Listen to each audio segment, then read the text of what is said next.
Yo, what's up guys, Alf here, and today I'm going to be doing a full in-depth deck breakdown of a deck that I've recently used to hit rank 1 with on the arena ladder. As you can see from the untapped screenshot, I'm currently 26 and 6 with this deck, so it's been performing really well for me. And before I get into it, there's going to be an MTG zone link down in the description. If you click on that, we'll have the full deck list there that you can import into arena if you want to try the deck out for yourself. And I'm also in the process of writing a full text article about this deck for MTG zone that will have more details, full sideboard guide, how I changed the deck for best of 1, and some tips and tricks to help you play the deck as well. So as soon as that's finished and up, I'll link that down in the description as well. But anyway, with that all out of the way, this is my red-white Keruga Fires deck in Explorer. And as the name suggests, this is a deck that is largely built around these two cards, Fires of Invention and Keruga the Macro Sage. So, Fires of Invention, potentially one of the most powerful cards in the format. It's a 4-mana enchantment, and it has the two drawbacks that you can only cast spells during your turn, and you can only cast 2 spells each turn. But it has the really powerful ability that you can cast spells with mana value less than or equal to the number of lands you control without paying their mana cost. So essentially what that means is you can play a Fires of Invention on turn 4, and then you can immediately cast another spell with mana value 4 or less, so it essentially pays for itself the turn you cast it. And then the following turn, say you hit your 5th land, it then allows you to cast 2 5-drops, so it essentially doubles up your mana. But not only that, but since you cast those spells for free, you still have access to all of your lands for activated abilities as well, so it's such a powerful card. Now the main 3 payoffs we have for Fires of Invention in the deck are Cavalier of Flame, Kenrith the Return King, and Keruga the Macro Sage. So Cavalier of Flame, 5 mana 6/5. When it enters the battlefield, you can discard any number of cards and then draw that many. So it's really good at filtering cards. Basically guarantees that you're going to have a good second card to cast off Fires of Invention, because even if your hand is mediocre when you cast the Cavalier, you can just loot away lands or less good cards and try and hit a good card to cast as your second card off the Fires of Invention.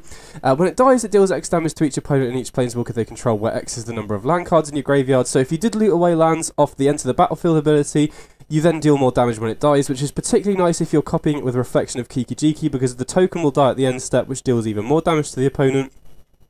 And then the activated ability is the most powerful thing about this card, because, like I said, once we have a Fires of Invention in play, we're essentially casting the spells for free, and we have all of our lands still untapped to be able to pump into activated abilities. So, if we go Fires of Invention on turn 4, and then we go Cavalier of Flame on turn 5, loot away the dead cards, then we can just pump all of our mana into the Cavalier of Flame ability to give our whole board +1/+0 in haste. We can activate that multiple times and then just deal an insane amount of damage out of nowhere. So Cavalier of Flame can often just one-shot the opponent out of nowhere, even if you have a completely empty board the turn you play it. Kenrith the Return King, kind of a similar card. It's a 5 mana 5/5 with a bunch of different activated abilities. Obviously we're a red-white deck, so we're mainly interested in the red and white abilities. So the red ability, pay a red, all creatures gain trample and haste until end of turn. So kind of similar to Cavalier of Flame, this kind of gives the deck a combo burst, where if you have some creatures in play, you can just pay red, give everything trample and haste, and the trample on this is particularly nice if the opponent has blockers. You know, setting up Cavalier of Flame plus Kenrith is really powerful and can often deal lethal out of nowhere, even if the opponent has blockers, because we can give our whole team +1/+0 a bunch of times off the Cavalier of Flame, and then give everything trample off the Kenrith as well, which is really huge. And then the white ability, target player gains 5 life. This is super important and can single-handedly stabilise you against the aggressive decks that apply a lot of pressure to your life total, stuff like Mono Blue Spirit, Rakdos Sacrifice, Mono Red Aggro for example. The ability to gain 5 life for 3 mana is really huge, and because we have Fires of Invention in play for the most part, we get to cast spells and then we can still use our mana to pump into this. If we have 6 mana, we can gain 10 life every turn, which is so strong against those sorts of decks. So the white ability is really good at stabilising. And then the other, obviously we only have red and white, but if you look in the mana base, we do have access to black off the Savai Triome, which allows us to activate potentially the most powerful ability on Kenrith, which is the black ability, where we have 4 and a black, put target creature card from a graveyard onto the battlefield under its owner's control. So this is really strong if we have something like a Keruga in the graveyard to draw us a bunch of cards. If we have a Cavalier of Flame in the graveyard to, you know, loot away and then start pumping our board again. Even reanimating something like a Moonblessed Cleric to tutor for an enchantment is really powerful. So the black ability we can cast off Savai Triome, or the treasures off the 2/2 that we get off Fable of the Mirror Breaker as well, which is really nice. One thing to be aware of on the black ability is that it puts the creature onto the battlefield under its owner's control, so you shouldn't use this on your opponent's creatures, or the creature will be reanimated onto their side of the battlefield. I've seen a few opponents do that, so just make sure you don't do that. And then the green and blue abilities, we do have access to them off the treasures off the 2/2 of Fable of the Mirror Breaker, so don't forget that you have access to those as well. But main abilities we're interested in here are the red, white and black abilities. And then the final really big payoff is Keruga the Macro Sage. So this is our companion. To meet the requirement to play this as your companion, you have to run cards with mana value 3 or greater and land cards. You can't run anything that costs 2 or 1, which is definitely a drawback, but I absolutely think it's definitely worth running, because When it enters the battlefield, you get to draw a card for each other permanent you control with mana value 3 or greater. And if you look at the deck, outside of Valakut Awakening, which is essentially a land, every other card in the deck is a permanent with mana value 3 or greater. So even if you play Keruga as soon as you possibly can, you're usually going to be drawing at least 2 or 3 cards off it. If you wait until later in the game to play it, you're sometimes drawing 5 or 6 cards off it, which is absolutely insane. And the really, really strong thing about Keruga and Fires in this deck is, since you have access to your lands, you know, when you're casting stuff off Fires, it's free, so you still have access to your lands. So if you go Fires on 4, then on turn 5 you can play something else, spend 3 mana to put Keruga into your hand, and then immediately cast it and draw a bunch of cards, which is really strong. So the main really big draw to running Keruga in this deck is that it means you always have top end to play off Fires of Invention. So you don't need to worry about having a Kenrith or a Cavalier of Flame, as long as you have a way to find Fires of Invention, either off the Moonblessed Cleric or just by drawing it. Keruga essentially means that you always have access to good top end, and it's guaranteed to draw you cards, so it's going to hopefully draw you into more stuff like Cavalier of Flame or Kenrith. So that's the really, really big draw of Keruga. Not only does it provide card advantage, it means that you always have access to your top end card, which is really, really powerful. Now obviously Keruga costs green or blue mana, and we don't have any green or blue mana in the mana base, but we're mainly just interested in casting this off Fires. Fires doesn't care about the casting cost of the card you're casting, because it essentially makes you cast it for free, so we're not really bothered about the green or blue mana off this, because we're only really interested in casting this once we have a Fires of Invention in play anyway. Although having said that, we can potentially cast it off the treasure tokens off the 2/2, you know, say we put Keruga into hand and the opponent kills your Fires of Invention or counters it or something, you can still potentially cast it off the treasure from the Fable, but we're mainly just interested in casting this off Fires, so the green and blue mana isn't really relevant. Now, another card that works really, really well with Keruga the Macro Sage is Touch the Spirit Realm. So this is a 3 mana enchantment. If you cast it on the front side, it essentially works as removal for any creature or artifact, which is a pretty good deal to start off with. You know, it's basically catch-all removal. Now, obviously, this sort of removal isn't as good as something like Skyclave Apparition, because if the opponent kills the Touch the Spirit Realm, they get whatever you've exiled back. But in this deck, that's not really much of an issue, because basically all of the enchantment removal that's being run in the format, mostly it's in the sideboard, and it's basically all single target removal as well. So if the opponent uses enchantment removal on Touch the Spirit Realm, that's enchantment removal that's not being used on Fires of Invention, so we don't really mind using this sort of interaction, if that makes sense. But on top of the ability to deal with creatures and artifacts, it also has a channel ability, so you can pay 2 and discard it to blink an artifact or creature, and it returns during the beginning of the next end step, basically. So the really powerful thing about Touch the Spirit Realm is, first of all, it's an activated ability when you use the channel. So that means if you have Fires of Invention, you can cast 2 spells and then still use the channel ability in addition, because it's an activated ability and not a cast trigger. And obviously Touch the Spirit Realm works really, really well with Keruga, because, you know, say we have a Touch the Spirit Realm in hand and we have a Fires of Invention going into turn 5, we can cast another, you know, any permanent that we want for the first spell of Fires of Invention, then pay 3, put Keruga into our hand, cast the Keruga, draw a bunch of cards, and then during the opponent's turn we can channel the Touch the Spirit Realm to blink the Keruga. It will then re-enter and draw us even more cards, which is such a powerful interaction, because Touch the Spirit Realm is such a versatile card in being able to blink Keruga and just deal with stuff anyway. Now, one thing to note with this interaction is that Touch the Spirit Realm doesn't return the creature until the beginning of the next end step, so typically if you want to do this during the opponent's turn, it's worth setting a stop during their main phase 2 so that it returns during their end step, and then you can attack with it the following turn. But even outside of blinking Keruga, the channel ability on this is also nice, because first of all, it acts as early interaction. One of the downsides of running Keruga as your companion is that you can't run any 1 or 2 drops, so you can kind of be light on ways to interact in the first 2 turns, but since you can channel this on turn 2, you can use this to deal with opponents' creature tokens, for example. So in general, you're not really interested in using this to blink your opponent's actual creatures, because they'll just get it back during the beginning of the next end step, but this cleanly deals with creature tokens. So if for example you're going second and the opponent plays a Fable of the Mirror Breaker, on your turn 2 you can just channel this in order to deal with the token, and this is particularly powerful against the Transmogrify Luca decks in the format, because especially if you have Fires of Invention in play, the opponent might go, okay, you got Fires in play, so you can't play anything during my turn, so that must mean it's safe to go for a Transmogrify or Luca. But because channel is an activated ability, you can still channel it and exile their token that they're targeting with the Transmogrify or the Luca, which is really powerful. And on top of that, you can also use it to protect your creatures from stuff like, you know, removal like the Liliana Minus or a Supreme Verdict against control. Because it doesn't return the creature until the beginning of the next end step, you can just blink a creature in response to your opponent's removal. So Touch the Spirit Realm, such a versatile card, and it really it works as early interaction that can also blink your Keruga to gain a ton of card advantage. Another card that's really important in the deck is Moonblessed Cleric. So this is a 3-mana 3/2, and when it enters the battlefield, you can tutor any enchantment to the top of your library. So obviously the main reason this is in the deck is because it consistently allows us to get Fire's Invention. This whole deck is built around getting Fire's Invention into play and maximising it. I'm running 4 Moonblessed Cleric and 4 Fire's Invention, as well as a lot of ways to loot, like Fable, Elder Dragonwort, and Cavalier of Flame. We can very, very consistently find the Fire's Invention, which is really, really crucial.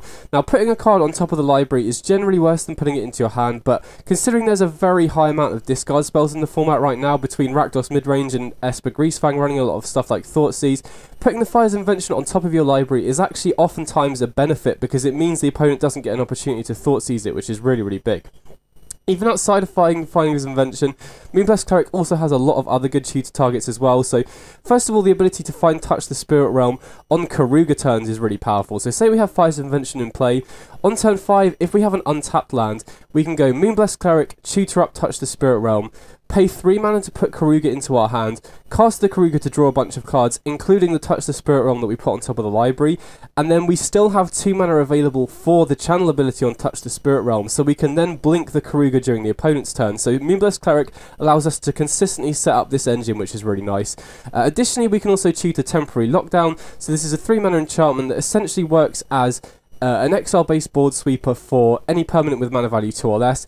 Since our whole deck is basically built around permanents with mana value 3 or greater, this is basically an asymmetrical sweeper, which is really, really huge. The only thing that this will hit on our side of the board is the 2/2 or the treasure tokens of Fable of the Mirror Breaker, or the 4/4 token off the Elder Dragonwort. But for the most part, this is just really, really good, especially against a deck like Mono Blue Spirits. This is by far your best card against Mono Blue Spirits. If they don't have a counterspell for this, it basically just sweeps up their whole board, which is really huge. But in particular, it's just good against the faster aggressive decks in the format. One of the big downsides of running only cards with mana value 3 or greater is that you're usually playing from behind against the aggressive decks, you know, and this is very, very good at getting you back from behind, you know, against a deck like Mono Red, where they might have like 1 drop into multiple Burning Tree emissaries. This just completely resets their board in that way. It's also very, very good against the Rakdos Sacrifice decks at dealing with their Cat Oven, you know, even against Jund Food, deals with their Trail of Crumbs as well. So very, very good at ensuring you don't get run down by the aggressive decks.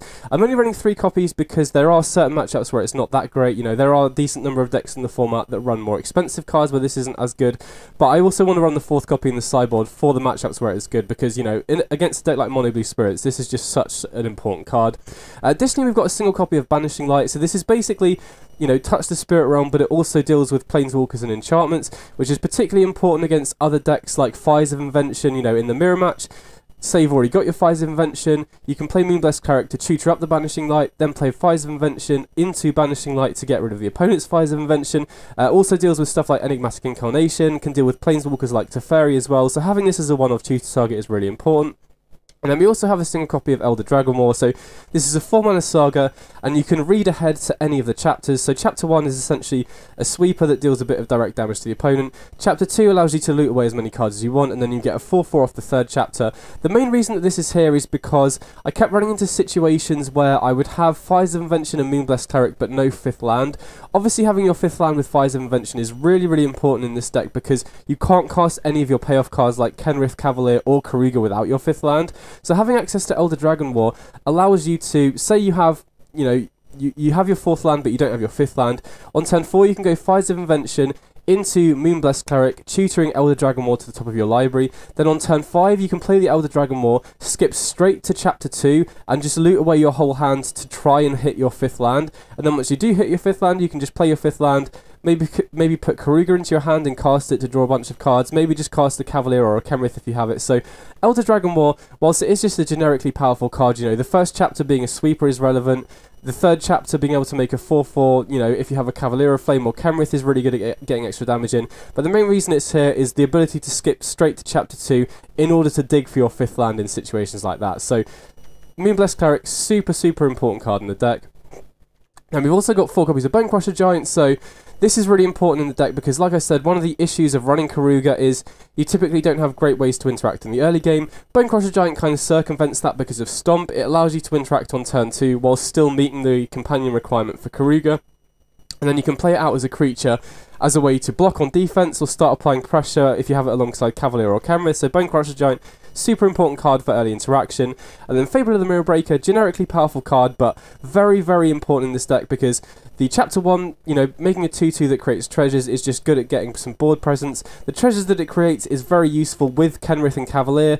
You know, allowing you to activate all the modes on Kenrith is really important. Allowing you to activate extra modes on Cavalier of Flame is really great as well. Then the second chapter, allowing you to loot, is very, very important as well. You know, like I said, this whole deck is built around Fires of Invention, so the Chapter 2 on Fable helps you dig for Moonblessed Cleric to find Fires of Invention or just Fires of Invention itself. Additionally, you want to be hitting lands until your 5th land drop. Like I said, we really need to have our 5th land to be able to cast Keruga, Kenrith or Cavalier. So being able to loot towards more lands is also very important. And then the third chapter, transforming into Reflection of Kiki-Jiki, is very, very important because it enables some really, really powerful curve outs. So the most powerful curve out with this deck is playing Fable of the Mirror Breaker on playing Fable of the Mirror Breaker on turn 3, and then playing Fires of Invention into something else on turn 4.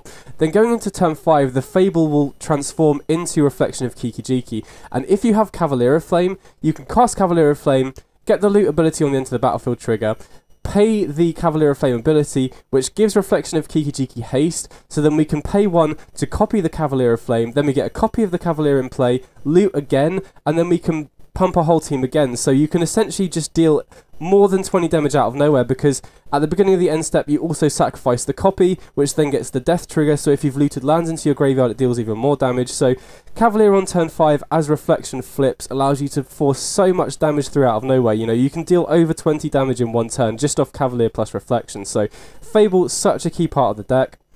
And then onto the mana base, we're running 27 lands, but we're also running 2 Valakut Awakening, so we're essentially running 29 lands in this deck, which might seem like a lot, but you really, really need to have your 4th land on curve because of Moonblessed Cleric. If you only have 3 lands and Moonblessed Cleric, it's really awkward because you really don't want to tutor up the Fires of Invention because you won't have the 4th land to play it. So you really, really need to have your 4th land on curve so that you can go Moonblessed Cleric, tutor Fires of Invention to the top, and then play it the following turn. And like I've explained as well, you really, really need to hit your 5th land on curve in order to be able to cast Keruga, Cavalier, or Kenrith as well. So you really, really want to be running a high land count in the deck to ensure that you hit your 5th land on curve, which is really important. The fact that we're only a red-white deck does allow us to run a lot of utility lands, though, to help mitigate flood, because obviously in a 29 land deck, even though we are running a lot of ways to loot like Fable, Elder Dragon War and Cavalier, there are going to be some games where you do flood out, and we have a lot of ways to mitigate that in the mana base. First of all, we've got 4 copies of Den of the Bugbear, so this is great because it just gives us something good to do with our mana. It's very good at applying pressure against control decks, very good at attacking down Planeswalkers, and it's also very good with Fires of Invention because it gives us, if we don't have a Cavalier or Kenrith, we can still just cast 2 spells off the Fires of Invention and still pump our mana into Den of the Bugbear to give us something to do with our lands as well. So Den, very, very good at helping to mitigate flood and helping us to apply pressure to either kill Planeswalkers or just deal the last points of damage that we need to. We've also got 2 copies of Iganjo and 2 copies of Sokenzan, so these are essentially free to run for the first copy essentially. In general, I'm not a big fan of running multiple copies of this, but in this deck I think it's very important because we are running a high land count, so we do want more lands in our deck that give us utility if we do flood out. It's also particularly good with Fires of Invention because it gives us stuff to do with our mana if we don't have a Cavalier or Kenrith. Iganjo is great at being able to kill opponents' creatures during their turn. Sokenzan also allows us to produce some tokens, which is very good if we draw Cavalier later in the game because it's more creatures that we can pump with that. So while they are a bit annoying because if you draw 2 of them you can't cast a second legendary land, it's not really much of an issue because we have such a high land count, and we can always loot away excess copies of stuff like Fable or Cavalier anyway, so that's not too much of an issue.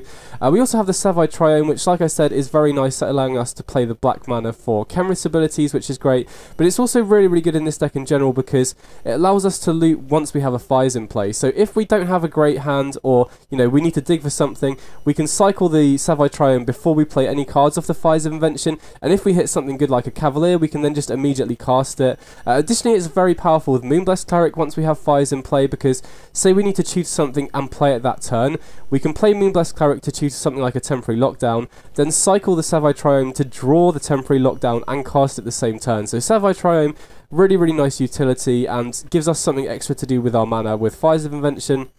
And I've got a single copy of Scavenger Grounds, so since we're running a 29 land deck, we're over the colours that we need. You know, I've cross-referenced this with the Frank Carsten articles, and we have more red than we need for the Cavalier of Flame on turn 5 if we want to hardcast it. We have more white than we need for Temporary Lockdown on turn 3, so we can afford to run a colourless land. And I was debating between running this or Blast Zone. I think if you wanted to run Blast Zone, that's a perfectly defensible card to be running. It's just a bit of additional removal, but I like Scavenger Grounds because the Greasefang matchup can be tough game 1. We don't have that many great ways to stop them if they have a fast Greasefang plus Parhelion start. So Scavenger Grounds being able to shut off Greasefang is very nice, particularly once we have a Fires of Invention in play and we can't play anything at instant speed. It's just something else we can do with our mana. It's also very good against stuff like Croxa as well, so I really like the one-off Scavenger Grounds.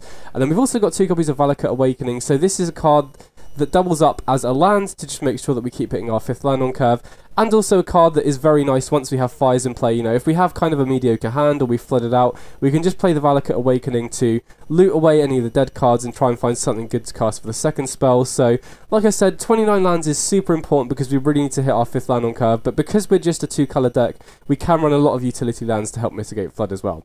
So that's the main deck. I think it's super powerful. I think Fires of Invention is one of the most powerful things you can be doing, and I think this particular shell is so consistent at setting it up and taking advantage of all the benefits that Fires provides. And now onto the sideboard. Like I mentioned, I think Greasefang is a tough matchup game 1 if they have a fast combo start. Now if they go Greasefang into Esika's Chariot, that's not too much of an issue, or if they have a slightly slower start where they're more reliant on their backup plan, it's not much of an issue. But post sideboard, we really want to have good ways to deal with their combo, because we can very easily beat their backup plan of Esika's Chariot and Liliana of the Veil, but like a turn 3 Greasefang plus Parhelion is really difficult. Now running Keruga in red and white, you don't really have great options to kill Greasefang at instant speed, so the main focus in that matchup is shutting off their graveyard. So to that end we have 4 copies of Leyline of the Void and 2 copies of Consecrate Consume. So Leyline of the Void in general is not a card I'm super high on overall. You know, I much prefer stuff like Rest in Peace or Unlicensed Hearse for the most part, but obviously we're playing Keruga, so we can't run either of those cards. And I think Leyline of the Void is particularly important in this deck because of the amount of discard spells that the Greasefang deck runs against you. So the other card that we have for Graveyard Hate is Consecrate Consume. So this might be a card you haven't seen. It's basically a split card where Consecrate is a 2-mana instant, exile target card from a graveyard, draw a card, and then Consume is kind of like a slow removal spell as well. The reason that we can run this in Keruga is because the way these split cards work, their mana value counts as both the cards added together. So this is essentially a 6-mana card, so we can run it with Keruga, but we're only really interested in the 2-mana side in the Greasefang matchup anyway. So obviously, you know, having this as an instant that can pluck the Parhelion in response to the Greasefang trigger is great at shutting off the combo, but the issue with running a high number of cards like this is because the amount of discard spells that Greasefang will bring in against you post sideboard, these cards aren't as reliable because they can just Thoughtseize or Duress you on turn 1, get rid of the Consecrate and then just go off anyway. Whereas Leyline of the Void, the way it works, if you have it in your opening hand, you just get to put it straight into play, so it kind of circumvents discard spells. So out of the two, I kind of prefer Leyline of the Void, but I feel like having 6 of this sort of effect is really important to really shore up the Greasefang matchup and just ensure that we shut off the combo, and then we can pretty easily beat their fair game plan outside of that. And then we've also got the 4th copy of Temporary Lockdown. So like I said, this is just the best card in certain matchups like Mono Blue Spirits, against you know, Rakdos Sacrifice, against Mono Red Aggro, so definitely want the 4th copy to just maximise our chances of drawing it in those matchups. Then we've also got 4 copies of Wedding Announcement. So this is a card that has a dual purpose of being good against Rakdos Midrange and Control, which is pretty important. So against Rakdos Midrange, a card like Temporary Lockdown isn't that good really because they have a lot of threats that cost more than 2, so we swap that out and one other card for Wedding Announcement, which is really good in that matchup because typically Rakdos Midrange, especially if you're going second, they're very good at starting to apply pressure against you, you know, getting down early Bloodtithe Harvesters or Bonecrusher Giants or Graveyard Trespassers. So getting Wedding Announcement down in those sorts of matches is good at just consistently producing chump blockers to help stabilise. Then on the flip side, if you're on the play or you just have a more proactive hand in general, this is just great at producing tokens to be able to attack down planeswalkers like Liliana for example, and then once it flips to the Wedding Festivity, it obviously boosts our whole board and allows us to get more aggressive. So Wedding Announcement really, really good on both offense and defense. It's very difficult for them to interact with their single target removal, and additionally it's also very good against Invoke Despair because that's their main way of dealing with enchantments. So if you have a Wedding Announcement in play alongside a Fires of Invention and the opponent casts an Invoke Despair, you can just sacrifice the Wedding Announcement instead of the Fires and keep your Fires around. So Wedding Announcement very good against Rakdos Midrange, and it's also very good against Control because if you can resolve this, it just constantly puts threats into play and then flips and gives your whole board a boost as well, so very good against both Control and Rakdos midrange. And then we've also got 3 copies of Elite Spellbinder, so similar to Wedding Announcement, this is a card that kind of fills a dual purpose in that it's good against Mono Blue Spirits and other slower decks like the Mirror Match or Enigmatic Incarnation, and it's also good against Control as well. So against Mono Blue Spirits, you might not think this card is that great, but it being a 3/1 flyer basically means that it can trade off with any of their flying threats like Ascendant Spirit once they, you know, boost it, or Supreme Phantom or Rattle Chains. It basically just trades off in the air to stop them racing you, and it's also very, very important at clearing the way for you to play something like a Fires of Invention, because if you can resolve an Elite Spellbinder on 3 and tax one of their counter spells, or at least just get some information on their hand, it can help you both make more informed decisions and also help clear the way for Fires of Invention, because if you can resolve a Fires of Invention against Mono Blue Spirits, that's usually just going to win you the game, because Mono Blue Spirits typically preys on decks that can only cast 1 spell each turn, and by its very nature, Fires of Invention allows you to cast 2 spells each turn, and not only that, but it also gives you access to all of your lands, and basically all of the counter spells from the Mono Blue Spirits side are conditional, so they're like counter target spell unless its controller pays 3. If you have a Fires of Invention in play, you're going to have access to all of your mana, so you can just easily pay for their counter spells. Elite Spellbinder also very important against opposing enchantment decks like Fires of Invention Mirror Matches, or against Enigmatic Incarnation decks that are just slowing down their proactive game plan. You know, hitting an Enigmatic Incarnation with this is huge, because they can very easily just tutor up something like a Knight of Autumn to kill your Fires of Invention, which is pretty hard to come back from, whereas if you can slow down that Enigmatic Incarnation by a turn or 2, that can often just buy you enough time to get your Cavaliers in play and just start attacking them down that way. And then it's also just very good against Control at getting rid of their problematic cards. So against Control, we do have quite a few dead cards, so my main sideboard plan against Control is cut 3 Temporary Lockdown, cut 1 Elder Dragonmaw, and 3 Touch the Spirit Realm, and just bring in 4 Wedding Announcement and 3 Elite Spellbinder. Against Control, I do like keeping 1 copy of Touch the Spirit Realm, because it's nice as a tutor target with Moonblessed Cleric to protect your creatures from Supreme Verdict, particularly if you're going to go for a Keruga play. You know, like I said earlier, you can go Moonblessed Cleric once Fires is in play, tutor up Touch the Spirit Realm, play Keruga, draw Touch the Spirit Realm, and then if the opponent plays a Supreme Verdict, you can just channel the Touch the Spirit Realm, blink Keruga, dodge the Supreme Verdict, and then it re-enters play and draws you even more cards. So always keep in 1 Touch the Spirit Realm against Control, but the combination of Elite Spellbinder and Wedding Announcement really helps to shore up that matchup as well. So anyway, that's the deck. Like I said, it's been so much fun to play. I've been testing out a bunch of different Fires of Invention builds, some like 5-color builds with Omnath and a Leyline Binding, which I didn't really feel were super consistent, but this build feels like it is really, really consistent at finding Fires, and really, really consistent at maximising Fires once it's in play as well. So it's been so much fun to play, and it's felt really, really powerful. If you've got any questions about the deck at all, drop me a comment below. Next up, I've got 5 matches of gameplay that I was playing on the ladder, so you guys can see it in action. So I hope you enjoy the gameplay. Big up. Okay, sweet, here we go.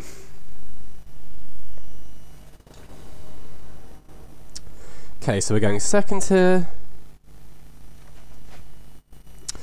And yeah, this hand looks decent. We've got 3 lands. As long as we hit a 4th land by our turn 3, we can play Moonblessed Cleric to tutor the Fires of Invention, and we have Temporary Lockdown as early interaction. So, just debating whether to go Den of the Bugbear or Valakut Awakening here. I think I'm just going to play the Valakut now. We only really get punished by that if we draw a 2nd Den of the Bugbear, but this way we have guaranteed untapped lands all the way until turn 4, which is nice.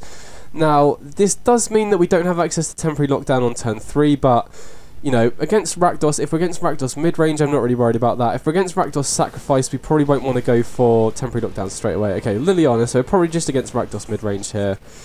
So they plus, I think we'll probably just discard the Temporary Lockdown here, because, you know, it does have some good targets in this matchup, but overall it's not the best card. So I'm just going to play the Moonblessed Cleric here and just tutor up Fires of Invention. You know, this is the sort of matchup where putting Fires on top rather than into your hand is actually a benefit, because it dodges Thoughtseize. So now we can basically guaranteed Fires next turn, because they're not going to have a way to counter it or anything like that. Be interesting to see if they plus or minus the Liliana here. Ah, well, they have Shielded. I mean, thankfully we have the answer in hand, which is nice. So here, I think I'm just going to discard a land here, because we already have 5 lands. That does probably mean if they plus with Liliana again next turn, that we're probably going to have to discard the Cavalier of Flame, but I think this turn we're just going to go Fires and Touch the Spirit Realm, and we get to attack down the Liliana here with the Moonblessed Cleric, so that means that they might minus the Liliana next turn, potentially, we'll see.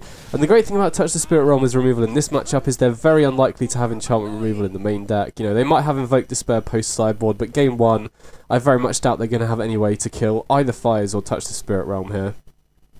So we obviously want them to minus here. We would love to keep hold of this Cavalier of Flame. I think if they plus and maybe have like a creature or removal spell for the Moonblessed Cleric, it would be very, very greedy to discard the Sacred Foundry, because even if we discard the Cavalier of Flame here, if we trap deck a land, we can still put Keruga into hand and just play it next turn to draw 2 cards. Whereas if we discard the Cavalier of Flame and we miss a land drop, we basically just have nothing to do. So I think we just have to discard the Cavalier of Flame here. Ooh, okay. Moonblessed Cleric's actually a perfect draw, because now we can shock in the Sacred Foundry, Moonblessed Cleric to search for another Touch the Spirit Realm, put Keruga into our hand, and then play it, which draws the Touch the Spirit Realm, and then we still have 2 mana available in order to blink the Keruga during the opponent's turn to draw us even more cards. And against a deck like Rakdos Midrange, where it's very attrition based, this is going to be really good to put us ahead. Okay, so opponent kills the Moonblessed Cleric in response, which kind of makes sense, I guess, because it makes us draw 1 less card. If I was the opponent, I probably would have killed the Keruga in response to the trigger, because they know I'm drawing Touch the Spirit Realm. Oh wow, they try and minus. Okay, I mean, this is the perfect spot for Touch the Spirit Realm, because we blink the Keruga now, we don't have to sacrifice a creature, and then it will return during the end step and draw us an additional 2 cards here, which is really sick. Okay, so opponent plays the Bonecrusher Giant, we get the Keruga back, get to draw more cards. Wow, okay, Cavalier of Flame, that's perfect.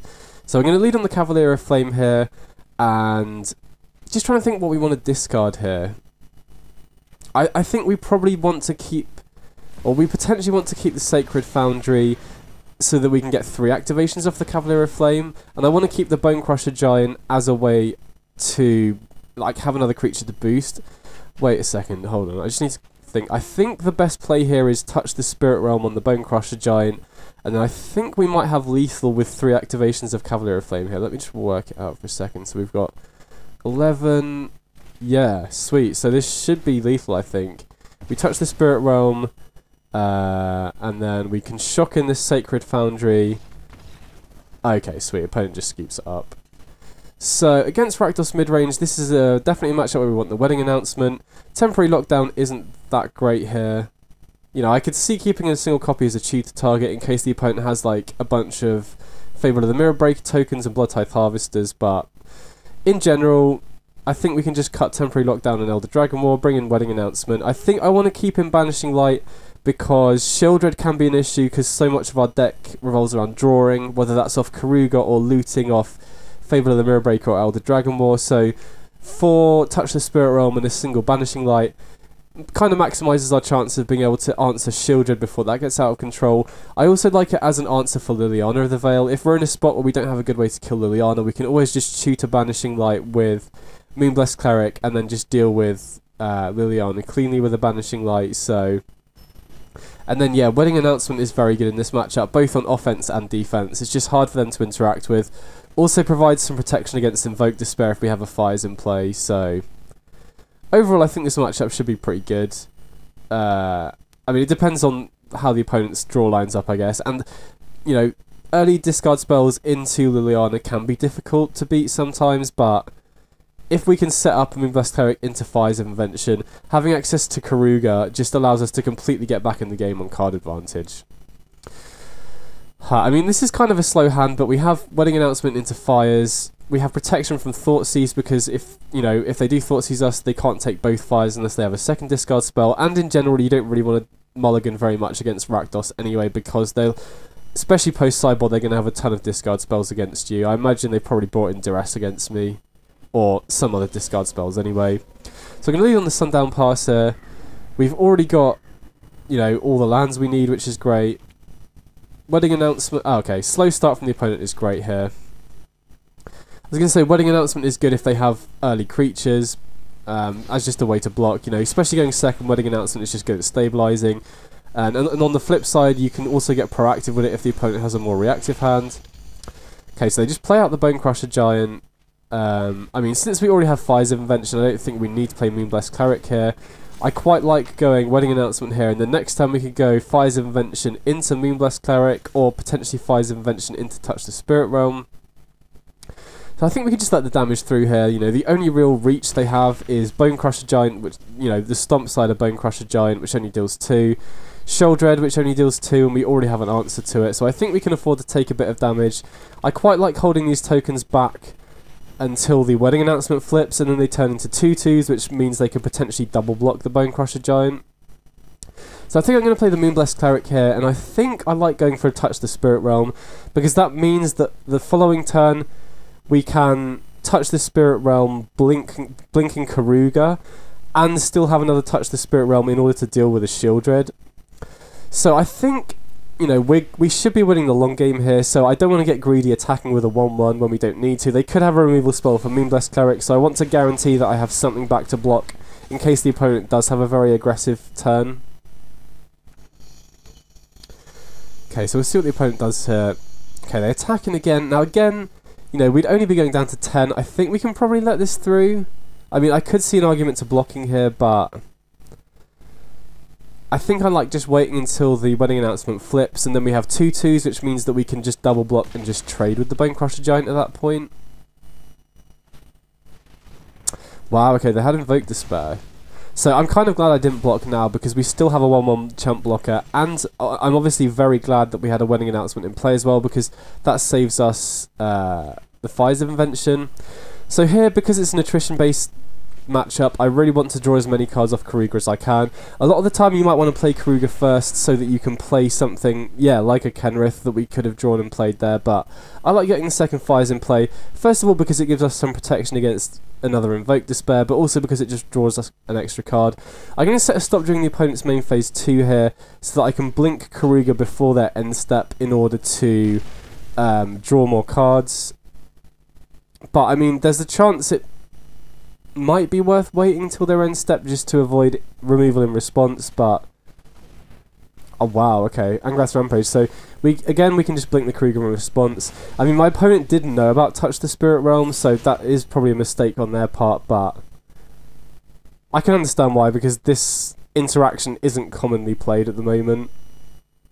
But either way, we're going to get Keruga back, we're going to get to draw 2 cards. We already have Kenrith in hand, which is pretty big. Okay, Graveyard Trespasser is kind of scary, so I'm very glad we've got Kenrith in order to start gaining us 5 life every turn, which is pretty huge. So we get to draw 2 cards off the Keruga here. And then we definitely want to cast the Kenrith. I'm going to play the Arganjo here because I want to have access to 6 mana to potentially activate Kenrith twice, which will then be able to gain us 5 life. Now we could just start getting aggressive here, but I think that's a mistake. I think this is now our game to lose, so I'm going to play very carefully here. The only thing I'm worried about playing slowly is exactly Extinction Event, but even then we already have 2 Fires in play, we already have an active Fable of the Mirror Breaker, so I'm not too concerned about that. Okay, they do Thoughtseize us, so even though I did keep the 6 mana open for 2 Kenrith activations, I kind of like blinking the Keruga here. Now if their last spell is an instant speed way to kill Keruga, then that's a bit annoying, but I quite like this because it guarantees that we're going to essentially draw 4 cards here. Even though we get 1 less Kenrith activation, I think it's worth it just to get an extra bit of card advantage. Excuse me. Okay, so they play a Bone Crusher Giant. I mean, they could attack in here if they wanted to. Well, they only attack with the Trespasser, interesting. I mean, the only way that makes sense is if they have, or like the only way we get punished for blocking here is an extra Bone Crusher Giant, and I think Kenrith is such a powerful card in this matchup that I'm just going to gain life and let the damage through. I don't want them to just stomp the Kenrith, because the ability to gain extra life is going to be really important against Graveyard Trespasser. Okay, so we get to loot off the Fable here. I mean, we probably don't need 3 Bone Crusher Giants, so we can probably pitch one of them. And I quite like just looting because we do have better draws in the deck. If we hit something like a Cavalier of Flame, then we could potentially just go for lethal out of nowhere.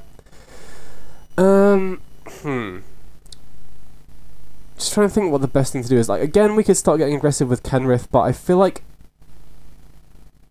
I kind of just like waiting one more turn. I feel like if we can survive another turn cycle, get a couple of Kenrith activations off, we should just be good, you know, even if the opponent has an Extinction Event, we should just be good to win the following turn. Plus, if they have Extinction Event, they kind of have to name Odd here, which would kill all of their creatures as well. So I'm just going to play super carefully here, get 2 more Chemith activations to gain us 10 life, put us back up to 18, and then we can just close the game out next turn. You know, we could have attacked, but if they had removal or they attacked back, we could have been punished there. Yeah, okay, sweet, we got there. Nice.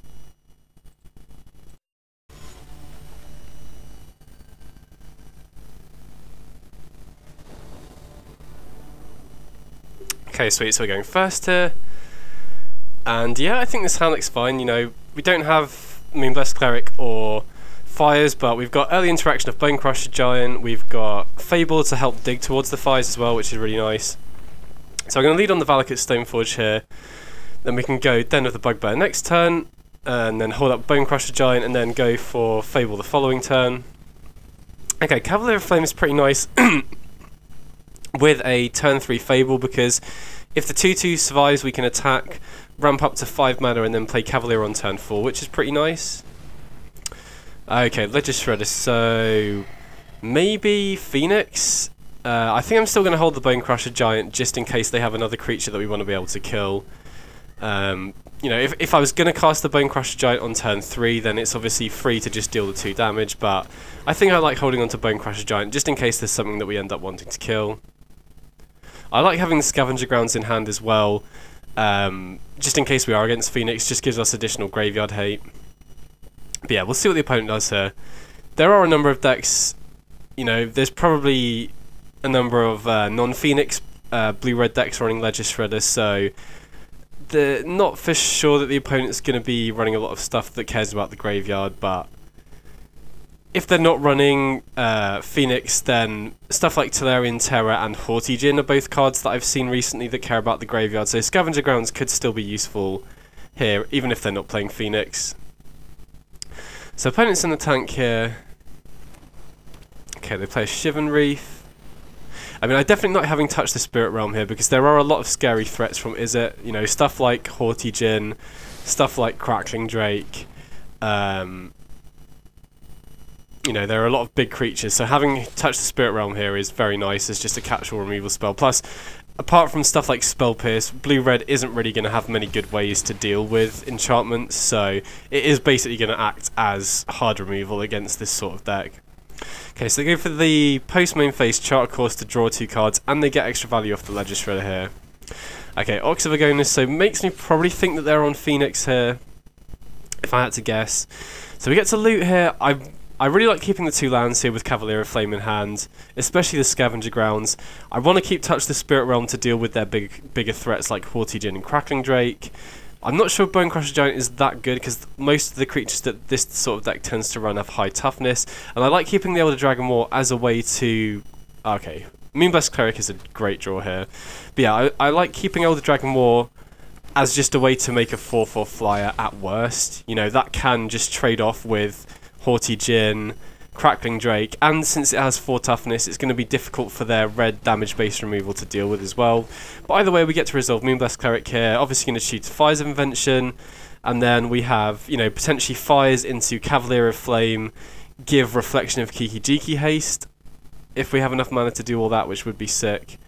Although we wouldn't have enough mana to activate the Reflection, but still, Fires into Cavalier is really strong here. We could go Fires into Elder Dragon War, we could go Fires into Touch the Spirit Realm if they play a big creature, so the only thing we're really worried about here are counterspells, but again, I think the only main deck counterspells that Phoenix might be running is Spell Pierce, and we can already pay for that.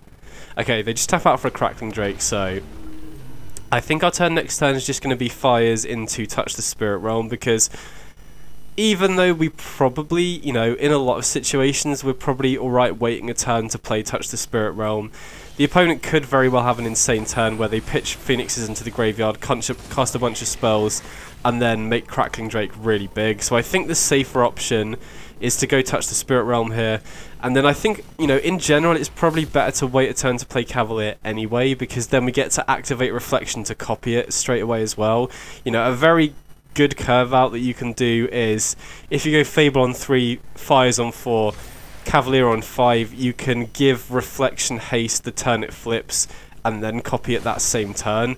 But we don't have quite enough mana to do that this turn. You know, we could play Cavalier and give stuff haste, but we don't have enough mana to then activate Reflection. So I don't mind waiting a turn here, and I think it's probably safer just to kill the Crackling Drake anyway. So next turn, I mean, we're already pretty well set up. We could go Cavalier of Flame plus Elder Dragon War straight to Chapter 3 to make a 4/4. Ah, okay, they kill the Reflection, that makes sense. Or, you know, I think it's often usually a good idea to go Keruga the same turn as well, unless you have lethal, because, you know, it just guarantees that you have good stuff to play the following turn, if that makes sense. You know, we could go Cavalier, put Keruga into hand, cast Keruga, but we'll see what the opponent does here. Okay, they do have a Phoenix in the yard, so if they play another spell here, they get the Phoenix back, which is a little bit concerning, but I still think we're going to have a much more explosive turn next turn than they are. Okay, they Lightning Axe, sure. So if they attack here, I think... Hold on, let me just work this out, but I think we might have lethal here. Because we can go Cavalier of Flame. I think we can afford to pitch the land because it's not going to give us an extra activation here. So we could put Keruga into hand, but I think if we play Elder Dragon War straight to Chapter 3, that's 10 damage in play, and then we can activate Cavalier of Flame 3 times, which is an extra 6 damage, so this should just be lethal here. Right, we just make the 4/4, activate the Cavalier 3 times, and that should be 16 damage, I think.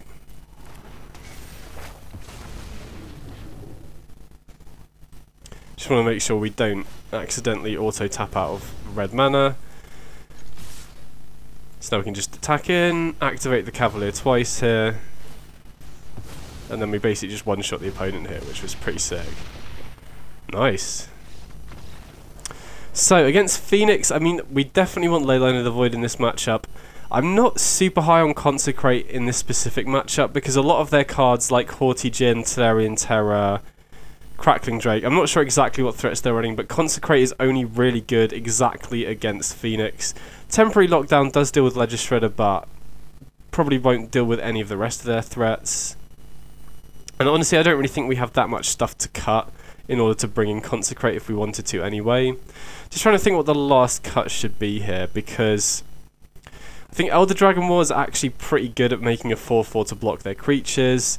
I like Banishing Light as an extra removal spell, so I'm probably just going to cut Bone Crusher Giant here, because they're not, as far as I'm aware, they're not really running any creatures that we can kill with the Stomp side, so I don't mind trimming that.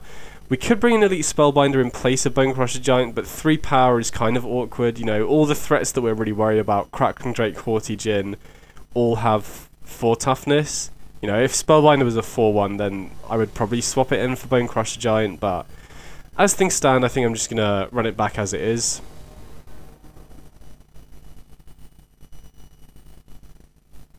And the other great thing about Leyline of the Void in this deck, you know, typically I'm not a big fan of Leyline of the Void in general, but you can loot it away when you don't need it, and you can very easily hardcast it off Fires of Invention. Okay, perfect. We've got Leyline of the Void and a perfectly respectable hand alongside Leyline of the Void, so snap keep here for sure. Now, this isn't a matchup where I would hard mulligan for Leyline at all, but having it in the opening hand is really nice here. Wow, opponent's on a Multi 5. That's pretty rough.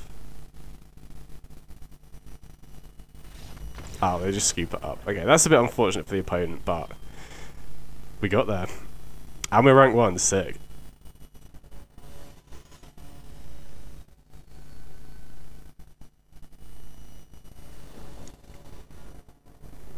Okay, so we're going second here. And yeah, I think this hand's fine. You know, we've got early interaction with Touch the Spirit Realm and Fires of Invention, so okay, we're against Mono Blue Spirits, so I mean, I'm glad I've got Touch the Spirit Realm, but going second against Spirits can be a bit rough, and they've got quite an aggressive start here. Okay, Moonblessed Cleric is interesting. We definitely really want to hit our 4th land on curve, although chances of Fires of Invention resolving here are pretty low, I think. Wow, they just pumped the Ascendant Spirit. I'm surprised about that. I mean, even though they get the Ascendant Spirit back, I think I'm just going to channel the Touch the Spirit Realm here just to buy us some time, because not only does it save us the damage, but it will also reset the Ascendant Spirit back. And since they're tapped out here, we're definitely going to take the opportunity to touch the Spirit Realm, the Supreme Phantom, while they don't have counter spell or protection spells up, which is really important. So I'm trying to think what their hand could be.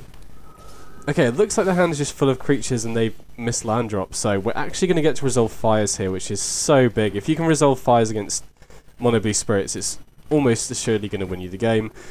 And then we can get Moonblessed Cleric and Temporary Lockdown. And now they're in a real bind here because even if they have like Geistlight Snare, we're going to have we can cast Temporary Lockdown next turn and we're still going to have mana open to pay for their counter spells. And Temporary Lockdown is just going to completely sweep their whole board. Okay, so I'm going to block here because I just want to stem the bleeding. We should win this as the game goes long. I don't want to give them an opportunity to just race us and, you know, win out of nowhere. So I'm just going to block, play Temporary Lockdown. I was very interested in playing Kenrith this turn had they kept up counter spells. But since they don't have any mana up, I'm going to take the opportunity to go Keruga, because if they keep counter magic up and you put Keruga into your hand and then try and cast it, we would only have 1 mana available to pay for their counter spells. Whereas now we have, you know, we didn't have to worry about that because they tapped out basically. Wow, Cavalier's a sick draw. So I was thinking of maybe just going Kenrith and gaining life, but I think we can potentially force lethal through, or at least force them to block here. So we can discard a Triumph and Fires. Actually, thinking about it, we probably should have pitched the Kenrith as well, because they're not going to have any way to kill it, but we can attack here. Even if they block, we can give our board Trample with Kenrith, and we still have another pump at least off the Cavalier, so we're at least forcing them to block here, which just completely destroys their board presence. Okay, I mean, this is basically a free game. The opponent didn't have any counter spells, and they kind of missed land drops. I mean, to be fair, I think from their point of view, there was probably value in bluffing counter spells potentially, but either way, we'll definitely take that. So we definitely want the 4th Temporary Lockdown. This is like the best matchup for that card.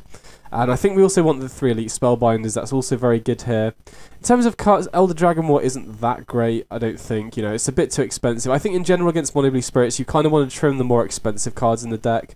So I'm going to trim some Cavalier of Flames here. I think Kenrith is the more important card out of the two, because if you can get Kenrith in play, you can start gaining 5 life every turn, or if you have 6 mana, you can start gaining 10 life every turn, which makes it really hard for the Spirits deck to race you. So I think I like sideboarding like this. You're generally going to win the long game if you can stabilize, and so I think trimming the more clunky cards and just ensuring that you stabilize is the main key here, really. So we're on the draw again, which is a little bit sketchy, but again, you know, Temporary Lockdown is so good against them. So if we can set up a sequence where we can cleanly resolve a Temporary Lockdown, we should be good. Oh wow, oh wow, come on, we're running a 29 land deck. Are you serious? Okay, so we have to go down to a 4-card hand. That kind of sucks, but I think in a 29 land deck, we're pretty likely to chain some lands together here. So I think I'm just going to go like this and just hope that we draw land 3 and 4 on curve. But yeah, chances are we're not going to lose. I mean, that's super unlucky. You know, we're running a 29 land deck, so the chances of mulling into 3 1-land hands are very unlikely, but you know, it is what it is. It'll happen sometimes. Okay, no turn 1 play is great. Into 3rd land is perfect. I mean, again, chances that we're going to be able to cast fires on 4 are pretty low, I think. Oh wow, okay, that's a very good draw, because they don't have mana up to protect the Shacklegeist here, so we can just cleanly stomp it. And then next turn we can either touch the Spirit Realm or just cast Bonecrusher Giant. Okay, interesting. So I think, you know, we could play Valakut Awakening and try and have 4 mana untapped for next turn, but I think I just want to cast the Bonecrusher here. Wow, it resolves. I was going to say I quite like bouncing or trying to bait out their counter spells on the Bonecrusher Giant rather than touch the Spirit Realm. Okay, Curious Obsession. Wow, 2 Curious Obsessions. That's kind of rough. So luckily we have touched the Spirit Realm, and I think I'm probably more interested in using the channel side of Touch the Spirit Realm here, because that plays around counter spells. Oh, okay, Temporary Lockdown is sick. So I don't want to risk attacking with the Bonecrusher Giant here, because they could flash an Ascendant Spirit. I don't want to take any unnecessary damage. And okay, if they tap out here, I'm going to channel the Touch the Spirit Realm now. Well, I'm going to go for the channel in their upkeep. Now this does make me vulnerable to another Rattle Chains or Slip Out the Back. I mean, we would have been vulnerable to Slip Out the Back if we'd done it during our end step anyway, but waiting until the opponent's turn is much better, because if they do have a Slip Out the Back, then they don't get to attack for that turn. Whereas if we'd gone for the channel at the end of our turn and they had slip out the back, they would be able to attack and get 2 draws off the rattle chains. And I went for the channel on Touch the Spirit Realm as opposed to casting it to play around counter spells. So had we hit an untapped land there, I think I like going for Temporary Lockdown first because it plays around Spell Pierce. This way I'm going to go for Fire's Invention first, okay, to bait out a counter spell. Because our end goal here is resolving Temporary Lockdown. If we can resolve Temporary Lockdown, I think we actually have a decent chance of winning here. So I'm actually, you know, in a way it's kind of good that we drew an a tapped land there, because if we'd cast a Temporary Lockdown it would have been countered and we would have struggled to win. Wow, okay, they cast Ledger Shredder. Wow, I would have thought they would want to wait until my turn to cast the Ascendant Spirit, but I guess it gives them the loot. So I guess we just got to hope that Temporary Lockdown resolves here. This does play around Spell Pierce, thankfully. Doesn't play around Geistlight Snare, though, which is an issue. Wow, it resolves. Okay, sick. We just got to hope they don't have a Brazen Borrower now. And now we can start applying pressure here. So that was huge. Even though we're on a Malta 4, we actually have a decent shot here now, I think. And, okay, even though we did draw a land, we have Den of the Bugbear here, so just got to hope they don't have a bounce spell. Doesn't look like they do. Okay, they block the one, but they, you know, they're not winning this race as things stand. We just got to hope they don't draw a ton of creatures here. But yeah, that Temporary Lockdown definitely just allows us to race now, which is pretty important. Okay, again, Jay, definitely hold on to that one as a removal spell. I don't think we need any more lands in play at the moment. And we put them down to 1. Just got to hope they don't flash in a bunch of creatures here. Wow, they don't. I mean, I think it's going to be hard for them to win from this point then. Unless they have, like, bounce spell for the den. Wow, sick, we got there. That was on a Malta 4 as well, that was pretty sick.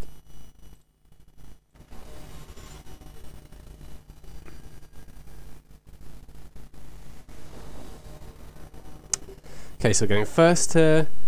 And we're against another Keruga deck, so I have to imagine this is a Fire's Mirror match. And I think, even though this hand is super flooded, I think having Fire's Invention in the mirror match is super important. And we have, you know, because of Bone Crusher Giant, we have plays on turn 2 and 3, which is also pretty nice. So I think, you know, considering I'm almost certain the opponent has to be on Fires, I think it's important to keep a hand with Fires, because if the opponent has it and you don't, you're really in trouble. Okay, opponent has Sphinx of Foresight, so they're obviously on a blue version of Fires. Which I definitely prefer this build over the blue versions, although there are some advantages, like the ability to scry towards Fires off the Sphinx is pretty nice. Okay, another den isn't ideal. We would have liked to see a non-land there, but is what it is. So I think since we're almost definitely going to be playing Bone Crusher Giant on turn 3, I like just getting in for the stomp here. You know, even though we did draw Moonblessed Cleric, I think the only card we would have prioritised casting over the Bone Crusher Giant there would be Fable of the Mirror Breaker. Had we, obviously if we didn't have Fires, we would have played Moonblessed Cleric there, but we already have the Fires, so...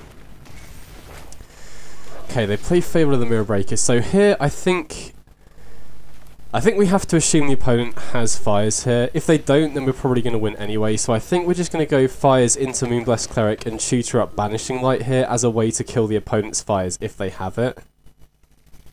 And I'm going to hold back the Bone Crusher Giant because I want to prioritise them not to attack with the 2-2.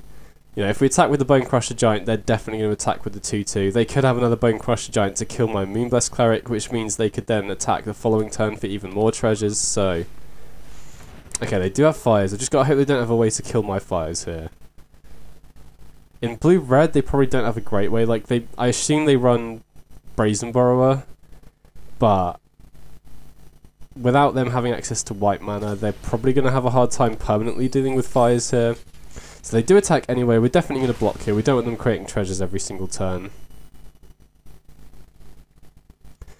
And we don't currently have a way to kill their Reflection, which is a bit of an issue, but we do have Keruga to draw us cards next turn. You know, we can go Banishing Light into Keruga. Okay, thankfully they don't kill our Fires, which is pretty huge. So, here we definitely, well, I think we'll attack first, but we're definitely going to use Banishing Light to take out the Fires. We're not going to use the Den because we want to put Keruga into hand and play it this turn. And I think I'm going to shock in the Sacred Foundry in case we draw Touch the Spirit Realm. We want to be able to channel that to draw us even more cards. So we cast Keruga here, draw 3 cards. Oh wow, we did draw the Touch the Spirit Realm 6. So I'm going to set a stop during the opponent's main phase 2 so that we can blink Keruga and have it re-enter play before our next turn. Because then if we draw like a Cavalier of Flame or a Kenrith, we get to boost the power of the Keruga. Okay, so they bounce the Banishing Light to get back their Fires of Invention, but that's only going to get it back for one turn, right? We get to recast the Banishing Light, and they can't counter anything, you know, even if they're running counter spells, they're not going to be able to use them during our turn because of fires. So we'll see what else they do here. They can only cast one more spell this turn, because they have Fires of Invention back in play now. And they only have 4 lands, as far as we're aware, so they can't cast Keruga, they can't cast any of the Cavaliers. Okay, so I'm just going to touch the Spirit Realm Keruga now. They shouldn't really have a good way to stop that. And now it comes back, so if we hit Cavalier or Kenrith, we get an extra bunch of power in play here. Okay, interesting. So... oh wow, they just scoop it up. I mean, I guess they knew we had the answer to their fires, and we just drawn a bunch of cards anyway, so this is definitely a matchup we want Elite Spellbinder. We take out Temporary Lockdown because it's literally going to do nothing against them other than kill, like, Fable tokens. And then I think that's basically it. You know, Wedding Announcement isn't really good in this matchup because they're doing, you know, Wedding Announcement is typically good against Control or decks that are more fair. Like, an opposing Fires of Invention deck is just going to go way over the top of Wedding Announcement, so I think Spellbinder is the only card we're really interested in here. And Spellbinder is very important, especially going second. If we can resolve a Spellbinder on turn 3 and tax their Fires of Invention, we can slow their proactive game plan down by quite a lot. So I'm trying to think what else they would be running. We only saw blue-red, we didn't see white, which is good, I think, because I think the Jeskai decks definitely have better answers. If they're just playing blue-red, they're only really going to have counter spells and temporary answers to fires, which doesn't strike me as particularly good because... or when you have fires anyway, because if you have fires in play, you can't cast anything like Mystical Dispute or... you know, I don't even know what other counter spells they might be running.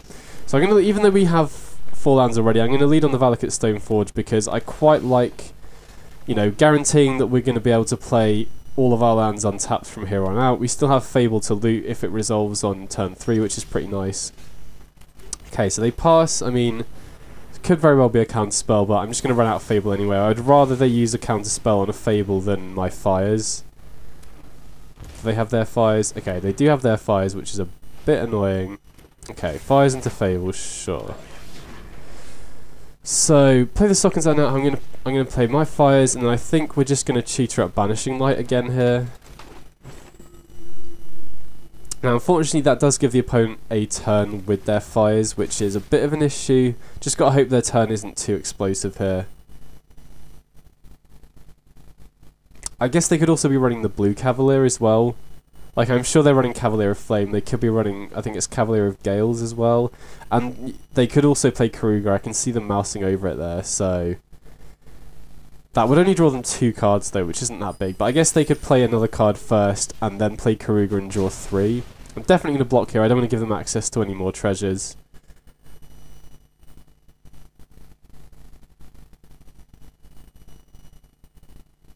And we'll see what else they do here.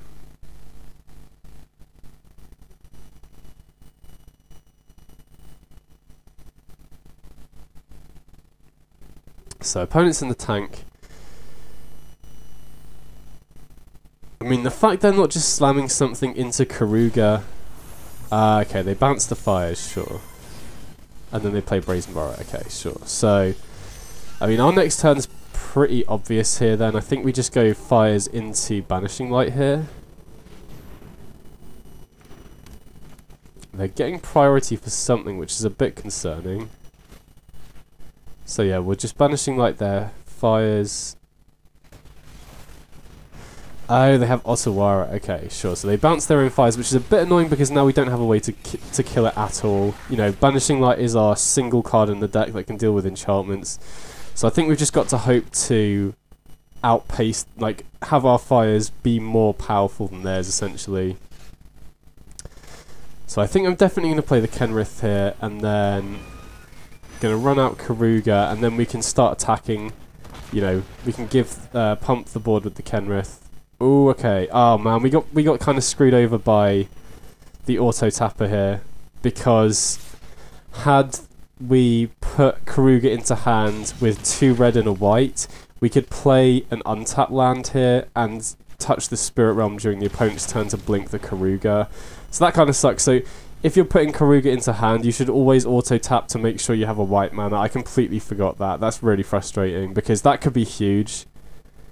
You know, we could be drawing, if we had white mana plus the Den here, we could, or yeah, if we had white mana, or had we not auto tapped out of white mana, we could blink the Keruga and draw an extra 3 cards here, which would be really huge. So that's kind of frustrating. I mean, I guess the advantage of playing the Triome here is that we now have access to the Kenrith reanimation ability, which could be relevant. But I think, yeah, if I could go back, I definitely would manually tap to put Keruga into my hand to make sure that I had white mana for the channel on Touch the Spirit Realm. Okay, so they put Keruga into hand. Interesting they're not playing something else before Keruga. That makes me think they probably have...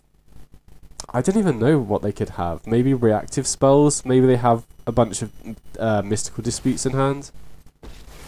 Oh, okay, yeah. And we're getting punished for not having touched the Spirit Realm here, because they can minus and kill the Keruga. Had we had touched the Spirit Realm, we could blink it in response. Well, having said that, I don't think that's the worst, because we can still reanimate Keruga here. So I think I'm definitely going to lead on the Spellbinder. See what they've got going on in their hand. And then we can potentially reanimate the Keruga. We could potentially play something else first. Wow, okay. I mean, I didn't expect them to keep Anger of the Gods in against me. So definitely it's between Divide by Zero and Brazen Borrower here.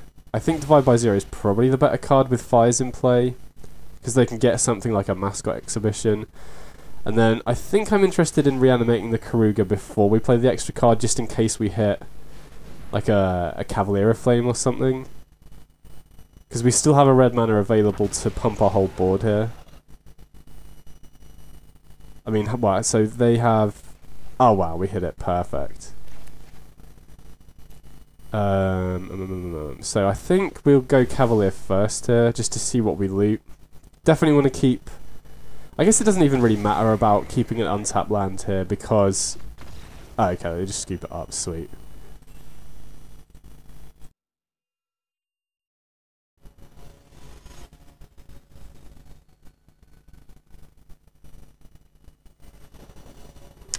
Okay, so we're going second here. And yeah, I think this hand looks good. You know, we've got Moonblessed Cleric to find fires, we've got Fable, which is always going to be good as well. Okay, Gigantha into Epicure, so I imagine we're probably against some sort of sacrifice deck here.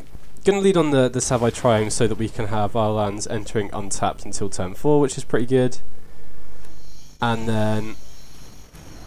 Okay, they go for Croxa here. So I think I'm probably going to pitch the Cavalier of Flame here, just because we're pretty far away from casting it.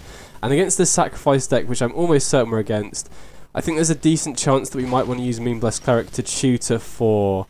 Obviously, the first Moonblessed Cleric is going to tutor for Fires of Invention, but I think we might want to keep the second one to tutor for Temporary Lockdown, which is a really strong card in this matchup. So, while Cavalier of Flame is a very important top-end card, I think we're so far away from casting it, and all the other cards in my hand are more important.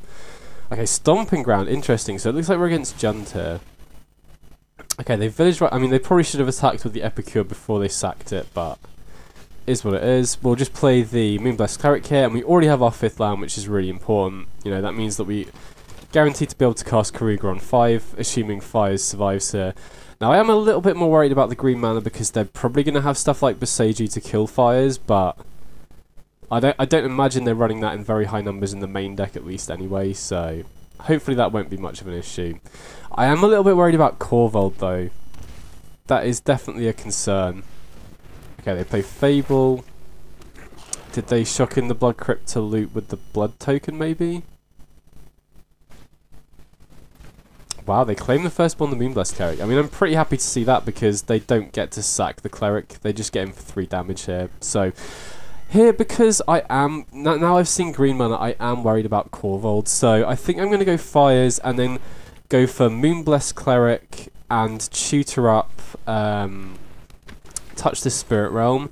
And then that's good for two reasons, because if they do play Korvold next turn, we have an answer for it immediately. I'm not going to attack here just because I want to be able to kill the 2/2 here. If they have, like, a Fatal Push for one Moonblessed Cleric, then they can start freely attacking and making more treasures, which we don't want them to do. But yeah, anyway, like I was saying, if they do play Korvold here, we have an answer straight away. And if they don't, then we can just go either Fable or Elder Dragonmore into Keruga, and then use Touch the Spirit Realm to blink Keruga.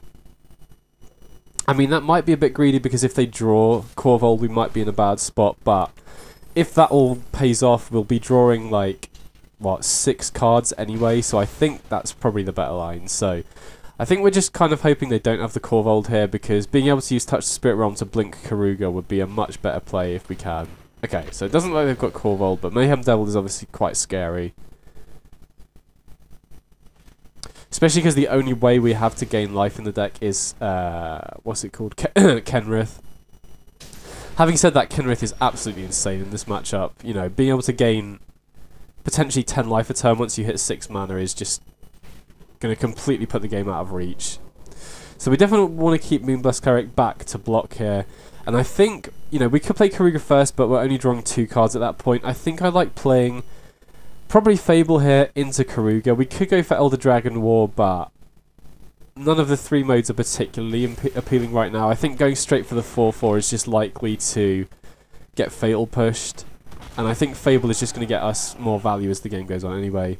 Okay, hitting Cavalier of Flame is very nice here. So now I'm going to set a stop during the opponent's main phase 2, so that we can blink the Keruga, draw another 3 cards, which will be pretty sick. And then we've got Cavalier next turn, potentially Elder Dragon War as well, which would be pretty nice. Now, I am worried about this Reflection. I think there is potentially an argument to saving the Touch the Spirit Realm to deal with Reflection, but worst comes to worst, we have Elder Dragon War to just deal with it with the first mode.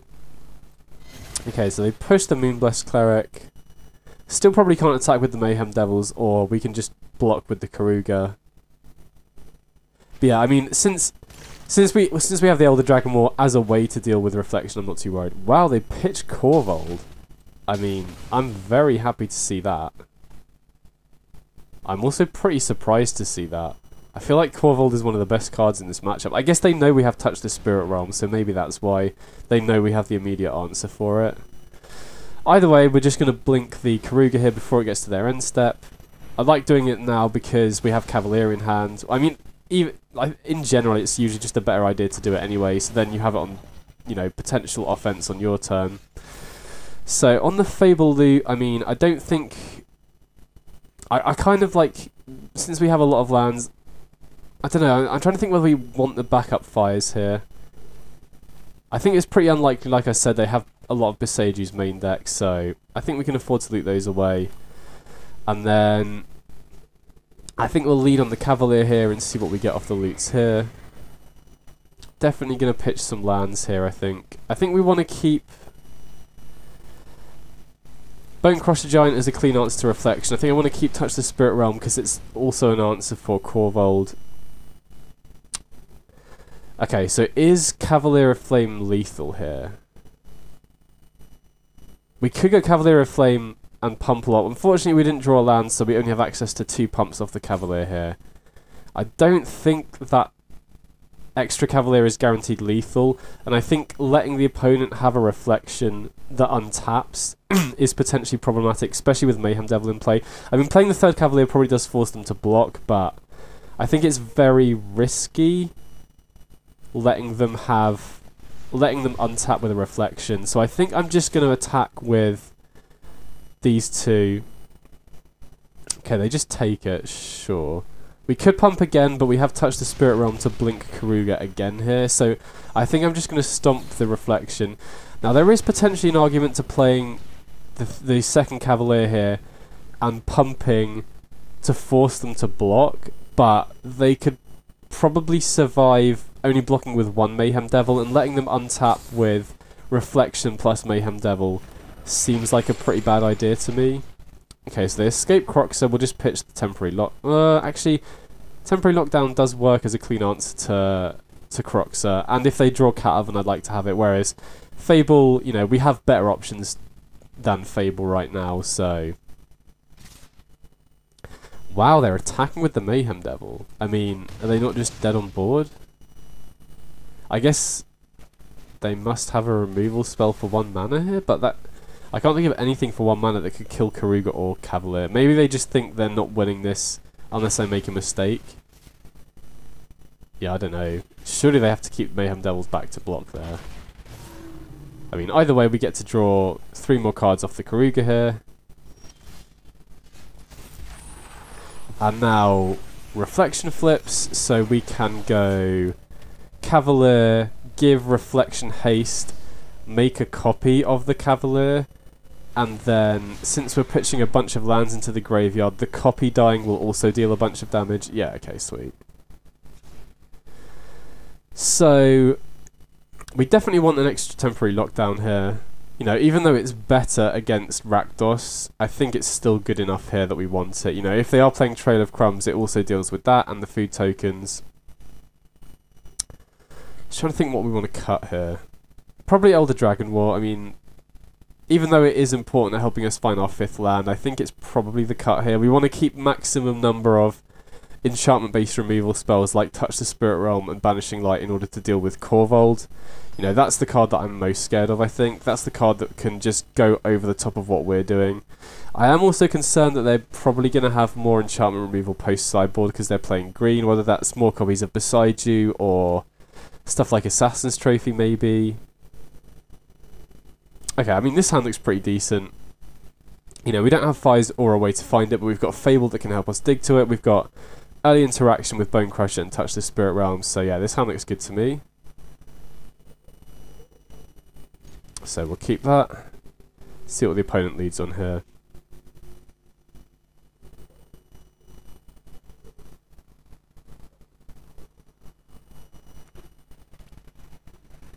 Okay, on a pathway into Epicure. Okay, sure. So we will lead on the Triome here. And then, even though we've got Bone Crush Giant... Oh, okay, they played the Harvester, nice. I was going to say, you're typically not thrilled to stomp an Epicure, especially because had they not played the Harvester, I still think I would have held on to the stomp because they could very well play Fable. And being able to stomp the Fable token straight away is pretty important. You really don't want to let a sacrifice deck get ahead on mana if they can, especially one that's running Korvold. So hopefully they don't have Fable here. If they do, we do have Touch the Spirit Realm as an answer. Oh wow, Obnixilus. Okay, that's a bit scary. I mean, we do have Kenrith, thankfully.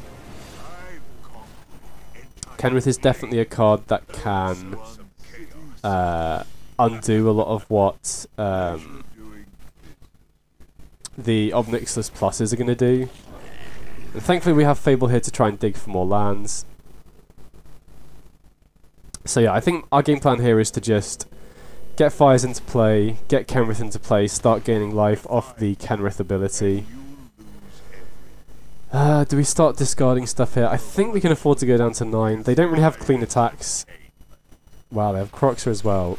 So they're putting a lot of pressure on us, both on our hand and our life total right now.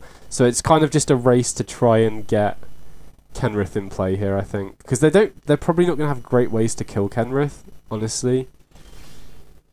Okay, there's a land. I think we really need our 5th land on curve, is the issue here. We obviously want Fires, we obviously want Kenrith. Maybe we're supposed to pitch Touch the Spirit Realm as well, but I'm worried about Korvold is the issue here. Oh, we drew another Touch the Spirit Realm anyway, okay. So I think we go Fires here, and I think we could either go Bone Crusher or Touch the Spirit Realm. Going Touch the Spirit Realm is nice because it essentially guarantees that we can kill one of the Obnixiluses here. Unless they have Fatal Push, obviously. But it gets rid of the 1/1, which also stops them attacking us back. You know, I think attacking with the 2/2 without a way to kill the 1/1 is risky here because not only are they going to be dealing us pressure off the Obnixiluses plus, but they're also going to be able to attack us back with that 1/1. So we can kill the actual copy here, which is, you know, we'd rather kill the token because they could very well go creature into casualtied Obnixilis again, and they would have 3 copies in play. But since we can't cleanly kill the token, we have to go after the actual copy. So this is worrying now because... Oh, can we afford to go down to 5? I mean, we just need to hit our 5th land. Maybe we were supposed to pitch Cavalier and touch the Spirit Realm to the Fable Chapter 2, because hitting our 5th land for Kenrith is so important here. We really need to start gaining life as quickly as possible. I think we need to keep the Touch the Spirit Realm though, in case they play a creature here. Wow, okay, Cauldron Familiar puts us down to 4. So if we don't hit a land drop here, I think it's going to be hard to win. Wow, Epica puts us down to 3. This is dicey. We really, really need a land off the top. If we hit a land off the top, I think we're good. Oh, wow, we don't. Okay. So that might just be the game then. I mean, this is tough. I think we have to play Fable here, unfortunately, because we do need to, like... There's a chance we survive till next turn. And if we do, I think Fable maximises our odds of finding that 5th land. Yeah, thinking about it, I think I didn't really value how important it was to hit that 5th land on curve. With the Fable loot. So I'll lead on attacking here, because I think the play here is Fable, Bone Crusher Giant, pass, and then at least we have Den of the Bugbear and Bone Crusher Giant and the 2/2 Fable token on defense, so I'm not too worried about them playing creatures right now. We're definitely gonna pitch the Touch the Spirit Realm to the Obnixilis Plus here, and we can also put Keruga into hand here, which is pretty nice. That gives us another thing to discard to the Obnixilis. Actually, I guess we could discard the Keruga. I'm just trying to think which is more valuable. Because if they are holding on to a Corvold or something... Okay, they pitch their Blood Tithe Harvester. I guess they're also fairly close to escaping the Croxer now. They don't have enough mana for the Croxer, but we really just want to make sure that we keep Kenrith in hand and we find our 5th land. Okay, Mayhem Devil is scary, but if we can get Kenrith into play, I think we should be good. I think... Does that change things? I mean... It would be very nice to be able to sack treasures to pay for the Kenrith ability, so I think I kind of value Touch the Spirit Realm more as a way to kill Mayhem Devil here. Because if we can draw a land, Touch the Spirit Realm, the Mayhem Devil, play the Kenrith, and start attacking with the 2/2s, we can start gaining a lot of life off the Kenrith. Because we can start activating the treasures in order to... pay for stuff. Okay, perfect. There's the 5th land. That's exactly what we want to see. So now I think we're probably good. So we can touch the Spirit Realm, the Mayhem Devil, play the Kenrith, gain 5 life. I guess we could also give our creatures haste to try and kill the Obnixilis this turn.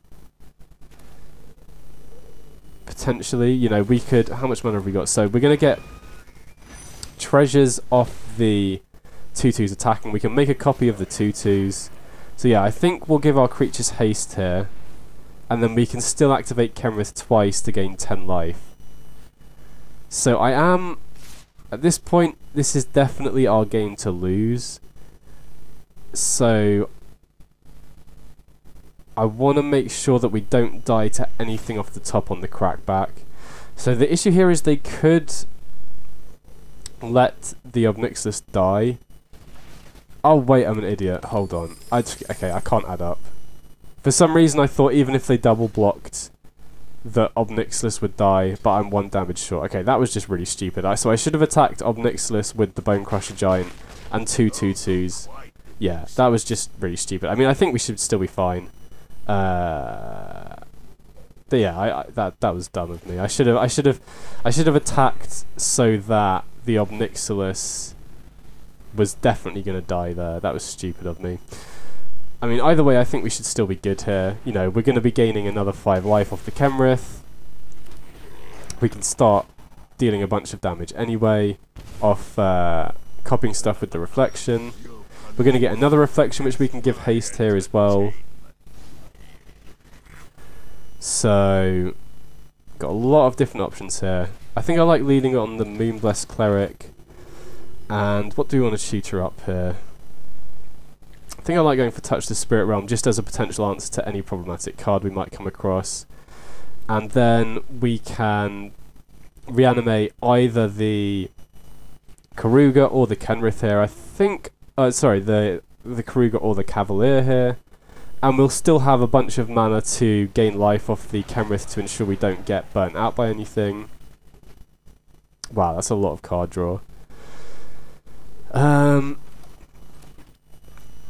So we can hold on, let me think.